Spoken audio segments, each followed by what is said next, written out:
ঐতিহ্যবাহী চাল কুমড়ার মুরব্বা এখন হয়তো হারিয়েই গেছে, যেহেতু এটা অনেক কষ্ট। আগেকার সময়ে আমরা রাতে ঘুমালে সকালে ভোরে ঘুম থেকে উঠে দেখতাম যে নানি, দাদি, তারপরে আম্মা সুন্দরভাবে ওনারা রান্না করে রেখে দিয়েছেন আমাদের জন্য। সকালে ঘুম থেকে উঠেই আমরা মানে আয়েশি ভঙ্গিতে নাস্তা করার পাশাপাশি আমরা চাল কুমড়ার মুরব্বাটা খেতাম। অনেকেই তো শুধু মুরব্বাই খেত সকালের নাস্তা হিসেবে। তো এখন যেহেতু এটা অনেক কষ্টকর মনে করে এখনকার সবাই, তো যারা কষ্টকর মনে করেন অবশ্যই তারা এই কষ্ট করে খাবেন না। তো আমি আসলে কষ্ট হলে হোক, ঐতিহ্যবাহী জিনিসগুলো আমি সবসময় করে থাকি। কষ্টটা আমি করি না, আমার ভালো লাগে করতে। সবাই যখন খেয়ে বলে যে খুব ভালো হয়েছে, এরকম রান্না এখন সচরাচর দেখি না। তুমি তো অনেক রান্না করো, অনেক কষ্ট করো, বিশেষ করে আমার মা বলে। তো এই জন্য আমার কাছে এমনিতে ভালো লাগে। সব রকমের রান্না আমার পছন্দ। তো আমি ভালোভাবে চাল কুমড়াটাকে আমি আগে ভালোভাবে নির্বাচন করেছি। উপরটা যখন পুরো সাদা প্রলেপ হয়ে যাবে তখন এটা যোগ্য মোরব্বা বানানোর জন্য। তো এটাকে কেটে আমি একটু বড় বড় টুকরা করে কেচে নিয়েছি কাঁটা চামচ দিয়ে। একটু বড় টুকরা করলে কাঁটা চামচ দিয়ে কাঁচতে কষ্টটা একটু কম হয়। তারপর আবার পছন্দসই এবার ভালোভাবে ধুয়ে নিচ্ছি।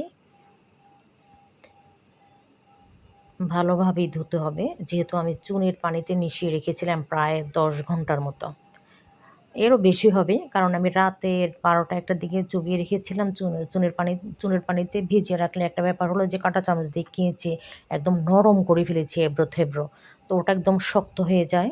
তারপর চিনি আমি হালকা করে পুরা গায়ে গায়ে দিয়েছিলাম মেখে। এখান থেকে আপনারা শুকনা মুরব্বা বানাতে পারবেন। একদম পুরোটা চিনি মানে খেয়ে ফেলেছে প্রত্যেকটা শরীর চাল কুমড়ার। তো এটা আলাদা একটা মজা হয়। তারপর আমি এটার চিনির শিরাতেই আমি বসিয়ে দিব হালকা একটু পানি দিয়ে। আর বেশিরভাগ আমি দিব দুধ। আর ডিপ ফ্রিজে ছিল আমার নারিকেল। এই যে নারিকেলের চাকা হয়ে আছে।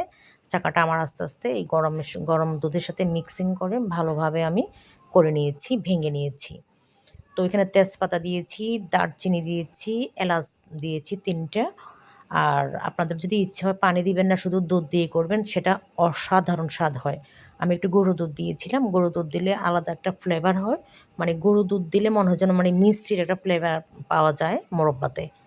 তো হয়ে আসার পর আমি সবাইকে দেওয়ার পর আমি নরমালে রেখে দিয়েছি। আমার নরমালে মাশাআল্লাহ ৪-৫ দিন না ১ সপ্তাহ থাকে। তো মাঝে মাঝে বের করে গরম করে নিব, সবাইকে দেব। আবার আমি রেখে দিব, যেহেতু আমার এখানে অনেক বড় একটা চাল কুমড়া মোরব্বা ছিল। তো সবাই তেমন খায় না, তো যে খাবে তাকে দেয়া হবে।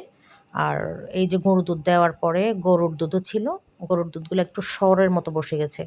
এত স্বাদ হয় আর বলার অপেক্ষা